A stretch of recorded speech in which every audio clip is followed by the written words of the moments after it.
And welcome to Roadside Notes. I'm Christopher, the Route 66 chaplain. These are readings from the Faith and Good Courage journal found at faithandgoodcourage.com. Stories from the road, a little grace for the miles ahead, and just a bunch of reminders that hope still travels with us. Now, this reading is from my journal entry on September 24th, 2025, Healing Old Wounds in a Chaotic Present. Well, that was this week's reminder that the present has a way of pulling yesterday's pain back into the room. My wife shared how today's noise and leadership's chaos echoes the chaos of her childhood, a home shaken by violence, unpredictability, and the fragile hope that love could survive in the middle of fear. Trauma does not need an invitation. It sneaks in through the headlines and reopens scars you thought were closed, reminding us that healing old wounds is a journey, not a single moment. Now, if that's you, I want you to hear me. You're not weak. All you're doing is remembering. Your remembering is heavy. The flashbacks, the dread, the quickened heart rate when the world shakes. Those are not signs of failure. They are signs of being human in a world that doesn't always feel safe. When those memories collide with today's struggles, it can feel like you're living two lives at once. The child who once sat helpless in the corner, and the adult who's still trying to stand tall in the storm. I remember my own moments of, waiting for the noise to pass. Times when the atmosphere in the room was thick. Every sound felt like a warning, and I carried tension in my shoulders that never seemed to leave. That kind of watchfulness doesn't disappear overnight. It lingers, shaping the way you hear the news, the way you brace for disappointment, even the way you try to love others. Healing wounds is not about pretending the hurt never happened. It's about slowly, if you're doing anything, retraining your heart to believe that, safety is possible and kindness is real. Healing also takes practice. These little practices are not glamorous, but they're, how healing wounds actually takes root. Slow, steady, and personal.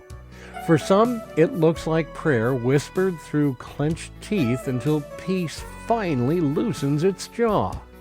For others, it's journaling, getting the word out so they stop rattling around inside. Sometimes it's a walk, a deep breath, or the steady rhythm of coffee poured into a favorite mug. None of these erase the past, but each is a reminder that you have, choices today that you didn't have yesterday. Little practices create space for hope to return. If all you can imagine today, and if all you can manage today, is to be gentle with yourself, that is more than enough. Whisper a prayer. Breathe deep. Take the next step. Do not measure your strength by someone else's yardstick.